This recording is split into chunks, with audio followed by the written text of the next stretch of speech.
প্রিয় শিক্ষার্থীরা, সবাইকে শুভেচ্ছা ও সালাম। আসসালামু আলাইকুম। তোমাদের সবাইকে স্বাগত জানাচ্ছি আমাদের আলোকিত পাঠশালা চ্যানেলের মাধ্যমিক পদার্থবিজ্ঞান সিরিজের তৃতীয় লেকচারে। ইতিমধ্যে আমরা দ্বিতীয় দুটি লেকচার কভার করেছি এবং আমাদের এই দুটি লেকচারের প্রথম লেকচারে আমরা গতি এবং গতির বিভিন্ন অভিমুখ নিয়ে আলোচনা করেছি এবং আমাদের দ্বিতীয় লেকচারে আমরা গতির সমীকরণগুলো প্রতিপাদন করেছি। শিক্ষার্থীরা, আজকের লেকচারে আমরা আলোচনা করব পরন্ত বস্তু সূত্র নিয়ে। তোমরা এই পর্যন্ত সবাই মনোযোগ দিয়ে এই লেকচারটি সবাই শোনার চেষ্টা করো, বোঝার চেষ্টা করো এবং তোমাদের যে কোনো ধরনের সমস্যা কিংবা যে কোনো বিষয় যদি আরো অধিকতর বোঝার যদি প্রয়োজন হয় তাহলে তোমরা সেগুলো অবশ্যই আমাকে কমেন্টে তোমরা জানাবে। তো আমরা আমাদের গত যে দুটি লেকচার দিয়েছি সেখানে আমরা আমাদের আসলে সমতরণ সম্পর্কে আমরা জেনেছি এবং সমতরণের একটা সবচেয়ে পরিচিত উদাহরণ হচ্ছে মাধ্যাকর্ষণ জনিত ত্বরণ জি।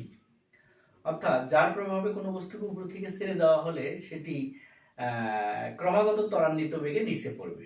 অর্থাৎ কোনো বস্তুকে যদি আমরা উপর থেকে ছেড়ে দিই, এই মাধ্যাকর্ষণ জনিত ত্বরণের প্রভাবে সেটি একটা ক্রমাগত ত্বরান্বিত বেগে নিচে পড়বে। এই পরন্ত বস্তু দেখে গ্যালিলিও পরন্ত বস্তুর তিনটি সূত্র প্রদান করেন। অর্থাৎ এই গ্যালিলিও যে তিনটি পরন্ত বস্তুর সূত্র প্রদান করেন, এটা বলা হয়েছে যে যদি উপর থেকে কোনো একটা বস্তুকে একই উচ্চতা থেকে স্থির অবস্থান থেকে একই উচ্চতা থেকে বিনা বাধায় যদি আমরা ছেড়ে দিই, সেখানে শুধু যদি মাধ্যাকর্ষণ ত্বরণ ছাড়া অন্য কোনো বল যদি কাজ না করে তাহলে বস্তু যে কোনো তারা একই সময় ভূমিতে পড়বে। তো সেক্ষেত্রে আমরা বাস্তবে যদি উদাহরণের ক্ষেত্রে দেখি যে আমরা যদি একটা কাগজের টুকরা এবং একটা পাথরের টুকরা যদি আমরা উপর থেকে ছেড়ে দিই, তাহলে কিন্তু আমাদের এখান থেকে যদি আমরা একটা কাগজের টুকরা এবং এরকম একটা পাথরের টুকরা যদি আমরা ছেড়ে দিই, তাহলে দেখা যাচ্ছে যে পাথরের টুকরাটা আগে পড়ে যাচ্ছে এবং কাগজের টুকরাটা একটু পরে পড়তেছে। এর কারণ হচ্ছে, এটা হওয়ার কারণটা কি? কারণ গ্যালিলিও সূত্র অনুযায়ী তো এটা হওয়ার কথা না, কিন্তু এটা আসলে বেসিক্যালি কারণ হচ্ছে বাতাসের বাধা। আমরা যেহেতু আসলে বস্তুর উপর ক্রিয়াশীল অভিকর্ষ ত্বরণ বস্তুর ভরের উপর নির্ভর করে না, যেহেতু বস্তুর উপর ক্রিয়াশীল অভিকর্ষ ত্বরণ বস্তুর ভরের উপর নির্ভর করে না, এই জন্যই কিন্তু আসলে এই কাগজের টুকরা এবং পাথরের টুকরাটা একই সময় ভূপৃষ্ঠে পড়ার কথা, কিন্তু আমরা বাস্তবে দেখি যে আসলে পাথরের টুকরাটা আগে পড়ে। এটার কারণ কি? বায়ুর বাধা। অর্থাৎ এই যে এয়ার রেজিস্ট্যান্স, বায়ু যে বাধা দিচ্ছে, বায়ু যেহেতু কাগজের টুকরাটা ফাঁপা, এটার ভিতরে বাতাস প্রবেশ করতে পারে এবং বাতাস সেটাকে বাধা দেয় এবং বাধা দেওয়ার কারণে সেটা বাতাসের বাধার কারণে দেখা যাচ্ছে নিচে পড়তে তার বেশি সময় লাগতেছে। তো এখন এই যে গ্যালিলিওর যে পরন্ত বস্তুর তিনটি সূত্র, এগুলো এই শুধুমাত্র সেই সমস্ত বস্তুর ক্ষেত্রেই প্রযোজ্য যদি আমাদের এখানে তিনটা শর্ত আছে। প্রথম শর্ত হচ্ছে স্থির অবস্থান থেকে, অর্থাৎ একটি স্থির অবস্থান থেকে হতে হবে, স্থির অবস্থান থেকে।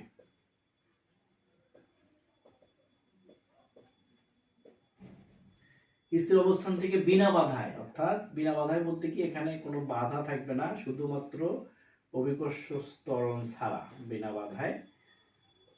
এবং আর একটা হচ্ছে পরন্ত বস্তু, এটা শুধুমাত্র পরন্ত উপর থেকে নিচে পড়ার ক্ষেত্রে যে বস্তুগুলো, এই বস্তুর ক্ষেত্রে পরন্ত বস্তুর ক্ষেত্রে প্রযোজ্য হবে, পরন্ত বস্তুর ক্ষেত্রে প্রযোজ্য হবে। তাহলে স্থির অবস্থান কি? অর্থাৎ বস্তুটার কোনো আদিবেগ থাকবে না, অথবা আদিবেগ হবে শূন্য। আর বিনা বাধায় হচ্ছে যে অভিকর্ষ ত্বরণ ছাড়া এই বস্তুর উপর কোনো বল কাজ করবে না। আর পরন্ত বস্তুর ক্ষেত্রে, অর্থাৎ এই তিনটা শর্ত যদি আমরা ফুলফিল করতে পারি, তাহলেই কিন্তু আমাদের এই পরন্ত বস্তুর সূত্র কিন্তু আমাদের নিয়ম অনুযায়ী কাজ করবে, অন্যথায় কিন্তু নয়। তো গ্যালিলিও পরন্ত বস্তু তিনটি সূত্র প্রদান করেন। এই তিনটা সূত্র হচ্ছে, প্রথম সূত্রটা কি? প্রথম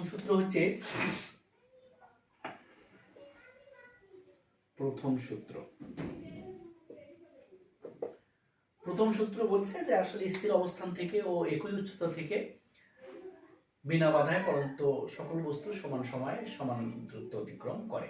স্থির অবস্থান থেকে একই উচ্চতা থেকে বিনা বাধায় পরন্ত সকল বস্তু সমান সময়ে সমান পথ অতিক্রম করে। আমরা একটু উদাহরণ দিই যে এই জায়গা থেকে যেহেতু আমাদের আসলে অভিকর্ষ ত্বরণ বস্তুর ভরের উপর নির্ভর করে না, অর্থাৎ যে কোনো ভরের কিংবা আকৃতি কিংবা আকারের বস্তুই আমরা উপর থেকে ফেলে দেই না কেন, তারা আসলে মানে একটা উচ্চতা, যে কোনো একটা নির্দিষ্ট উচ্চতা অতিক্রম করতে তাদের একই সময় লাগার কথা। ধরলাম এখানে একটা বস্তু আছে, এই বস্তুটা হচ্ছে m1 ভর এখানে আর একটা অন্য আকৃতির একটা বস্তু আছে, এটা হচ্ছে M2, এবং এখানে অন্য আকৃতির একটা বস্তু, এটা হচ্ছে M3, এইরকম একটা বস্তু। তাহলে এখন এই বস্তু তিনটা দেখা যাচ্ছে, এই প্রথম বস্তুটার এখান থেকে এই যে এইটুকু দূরত্ব অর্থাৎ t সেকেন্ডে সে যদি এই দূরত্ব অতিক্রম করে, দ্বিতীয় বস্তুটাও t সেকেন্ডে এই দূরত্ব অতিক্রম করবে, এবং একই সাথে এই তৃতীয় বস্তুটাও আসলে t সেকেন্ডে এই দূরত্ব অতিক্রম করবে। এই প্রথম সূত্রের ব্যাখ্যায় বলা হয়েছে যে আসলে স্থির অবস্থান থেকে কোনো বস্তুকে যদি আমরা বিনা বাধায় যদি মাটিতে পড়তে দেওয়া হয়, তাদের মাটিতে পড়তে যে সময় লাগবে, অর্থাৎ এই M1 ভরের বস্তুর এই দূরত্ব অতিক্রম করতে যে সময় লাগবে, M2 ভরের এই দূরত্ব করতে সেম সময় লাগবে, এবং একই সাথে M3 বস্তুরও এই দূরত্ব করতে একই সময় লাগবে। বলা হচ্ছে যে এই তাদের মাটিতে পড়তে যে সময় লাগে এটা তাদের আসলে ভর, আকৃতি এবং আয়তনের উপর নির্ভর করে না। অর্থাৎ আমরা যদি বিভিন্ন ভর, আকৃতি এবং আয়তনের কোনো বস্তুকে যদি বিনা বাধার উপর থেকে যদি আমরা ছেড়ে দিই, তাহলে তারা একই সময় মাটিতে পড়বে। প্রিয় শিক্ষার্থীরা, আমাদের দ্বিতীয় সূত্র, পরন্ত বস্তুর দ্বিতীয় সূত্র হচ্ছে, আমরা একটি দ্বিতীয় সূত্রটি একটু আগে বোঝার চেষ্টা করি, তারপরে সেটি আমরা ব্যাখ্যা করব। তো দ্বিতীয় সূত্র কি? দ্বিতীয় সূত্র বলছে যে একই উচ্চতা থেকে বিনা বাধায় পরন্ত বস্তু নির্দিষ্ট সময় প্রাপ্ত বেগ ওই সময়ের সমানুপাতিক, অর্থাৎ নির্দিষ্ট সময় প্রাপ্ত বেগ ওই সময়ের সমানুপাতিক। আমি আবারও বলতেছি যে স্থির অবস্থান থেকে বিনা বাধায় পরন্ত বস্তু নির্দিষ্ট সময়ে প্রাপ্ত বেগ ওই সময়ের সমানুপাতিক। অর্থাৎ এই বস্তু আমরা যদি দেখি যে এখান থেকে আমরা একটা বস্তুকে আমরা বিনা বাধায় স্থির অবস্থান থেকে যদি আমরা ফেলে দিই, তাহলে এই বস্তুটা আমরা যদি দেখি যে এটা যদি আমাদের হচ্ছে প্রথম সেকেন্ডে অর্থাৎ টি সেকেন্ড, প্রথম সেকেন্ডে যদি সে ভি বেগ অর্জন করে, তাহলে পরবর্তী সেকেন্ডে অর্থাৎ প্রথম সেকেন্ডে যদি সে ভি বেগ অর্জন করে, পরবর্তী সেকেন্ডে সে ভি বেগ অর্জন করবে। কারণ যেহেতু সময়ের সাথে সাথে তার বেগটা বাড়বে, অর্থাৎ প্রথম সেকেন্ডে যদি সে প্রথম সেকেন্ডে যদি সে ভি বেগ অর্জন করে এবং পরবর্তী সেকেন্ডে সে কি করবে, ভি বেগ অর্জন করবে। তো এখানে বলা হয়েছে যে স্থির অবস্থান থেকে বিনা বাধায় কোনো বস্তুকে যদি উপর থেকে ছেড়ে দেওয়া হয়, তাহলে এটি যদি প্রথম সেকেন্ডে ভি বেগ অর্জন করে, তাহলে দ্বিতীয় সেকেন্ডে বেগ অর্জন করবে, এবং তৃতীয় সেকেন্ডে ভি বেগ ভি বেগ অর্জন করবে। অর্থাৎ আমরা যদি এই সূত্র অনুযায়ী যদি দেখা যাচ্ছে T1, T2, T3 সেকেন্ডে, অর্থাৎ বস্তু যদি T1, T2, T3 dot dot dot সময়ে যদি বস্তুটি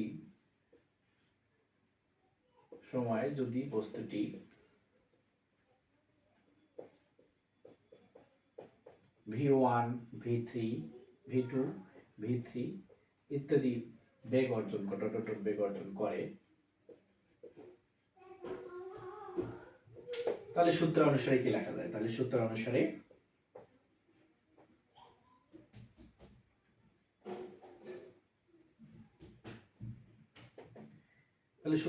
V1 ভাগ T1 সমান V2 ভাগ T2 সমান V3 ভাগ T3 সমান ধ্রুবক। এটা হচ্ছে তাদের রেশিও।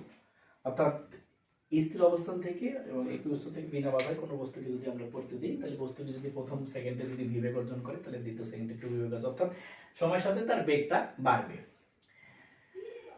শিক্ষার্থীরা, এবারে আমরা আমাদের পরন্ত বস্তুর তৃতীয় সূত্রটি আমরা বোঝার চেষ্টা করব। তৃতীয় সূত্রতে কি বলছে আমরা একটু দেখি। পরন্ত বস্তুর তৃতীয় সূত্রটি হচ্ছে যে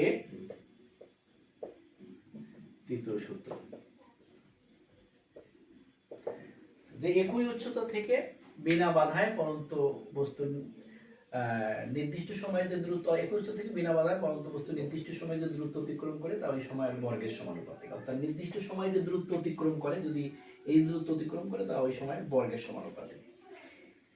একই উচ্চতা থেকে বিনা বাধায় পরন্ত বস্তু নির্দিষ্ট সময়ে যে দূরত্ব অতিক্রম করে, তা ওই সময়ের কি বর্গের সমানুপাতিক। অর্থাৎ আমরা যদি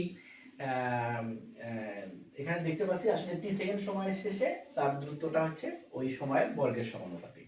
অর্থাৎ আমরা যদি কোনো একটা বস্তুকে স্থির অবস্থান থেকে বিনা বাধায় যদি পড়তে দিই, তাহলে বস্তুটি যদি প্রথম সেকেন্ডে যদি এই দূরত্ব অতিক্রম করে, অর্থাৎ প্রথম সেকেন্ডে যদি এই দূরত্ব অতিক্রম করে, তাহলে দ্বিতীয় সেকেন্ডে তার দূরত্ব কত হবে? তাহলে এর হচ্ছে বর্গের সমানুপাতিক। দ্বিতীয় সেকেন্ডে তার দূরত্ব হবে h গুণন 2 উপরে স্কয়ার, তাহলে দ্বিতীয় সেকেন্ডে 4h দূরত্ব সে অতিক্রম করবে। অনুরূপভাবে তৃতীয় সেকেন্ডে তার যে দূরত্বটা হবে, তৃতীয় সেকেন্ডের দূরত্ব হবে তাহলে h গুণন হচ্ছে 3 এর উপর হোল স্কয়ার সমান সমান 9h দূরত্ব অতিক্রম করবে। তাহলে আমরা দেখতে পাচ্ছি যে কোনো একটা বস্তুকে যদি স্থির অবস্থান থেকে বিনা বাধায় যদি উপর থেকে ছেড়ে দেওয়া হয়, তাহলে বস্তুটা যদি প্রথম সেকেন্ডে h দূরত্ব অতিক্রম করে, তাহলে দ্বিতীয় সেকেন্ডে 4h দূরত্ব, তৃতীয় সেকেন্ডে 9h দূরত্ব অতিক্রম করবে। অর্থাৎ আমরা এখানে একটু বোঝার চেষ্টা করি যে আসলে একটা বস্তুকে, এই বস্তুটাকে যদি আমরা মানে স্থির অবস্থান থেকে বিনা বাধায় যদি পড়তে দেই, তাহলে এই বস্তুটা যদি প্রথম সেকেন্ডে অর্থাৎ 1 সেকেন্ডে যদি সে h দূরত্ব অতিক্রম করে, তাহলে 2 সেকেন্ডে যায়, তাহলে 2 সেকেন্ডে যায় সে হচ্ছে প্রথম সেকেন্ডে যদি h দূরত্ব অতিক্রম করে, তাহলে দ্বিতীয় সেকেন্ডে যা 4h দূরত্ব অতিক্রম করবে। আবার 3 সেকেন্ডে অর্থাৎ এটা যদি 3 হয়, তাহলে 3 সেকেন্ডে সে 9h দূরত্ব অতিক্রম করবে। তাহলে 3 সেকেন্ডে তার দূরত্ব কত হবে? 9h দূরত্ব। এজন্য বলা হয়েছে যে আসলে আমাদের যদি স্থির অবস্থান থেকে বিনা বাধায় কোনো বস্তুকে যদি আমরা মানে পড়তে দিই, তাহলে প্রথম সেকেন্ডে যদি সে এই দূরত্ব অতিক্রম করে, তাহলে দ্বিতীয় সেকেন্ডে 4h দূরত্ব অতিক্রম করবে, অনুরূপভাবে তৃতীয় সেকেন্ডে 9h দূরত্ব অতিক্রম করবে। তাহলে সুতরাং যদি বস্তুটা যদি t1 t2 t3 dot dot সেকেন্ডে যদি যথাক্রমে h1 h2 এবং h3 দূরত্ব অতিক্রম করে, তাহলে আমাদের এই পরন্ত বস্তুর সূত্র অনুসারে অর্থাৎ এই তৃতীয় সূত্র অনুসারে আমরা লিখতে পাই, আমরা লিখতে পাই h1 ভাগ হচ্ছে t1 হোল স্কয়ার সমান h2 ভাগ হচ্ছে t2 হোল স্কয়ার সমান h3 ভাগ হচ্ছে t3 হোল স্কয়ার। h3 ভাগ হচ্ছে t3 হোল স্কয়ার সমান হচ্ছে ধ্রুবক।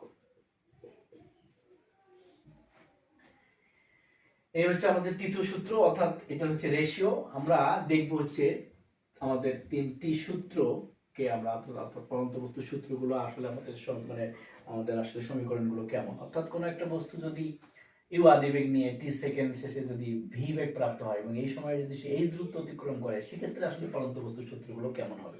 কোনো একটা বস্তু যদি ইউ আদিবেগ নিয়ে টি সেকেন্ড চলে শেষ বেগ ভি প্রাপ্ত হয় এবং এই সময় যদি সে এইচ দূরত্ব অতিক্রম করে, তাহলে পরন্ত বস্তুর সূত্রগুলো কেমন হবে। তাহলে পরন্ত বস্তুর সূত্র হবে ভি সমান সমান ইউ প্লাস জিটি, এটা হচ্ছে নাম্বার 1।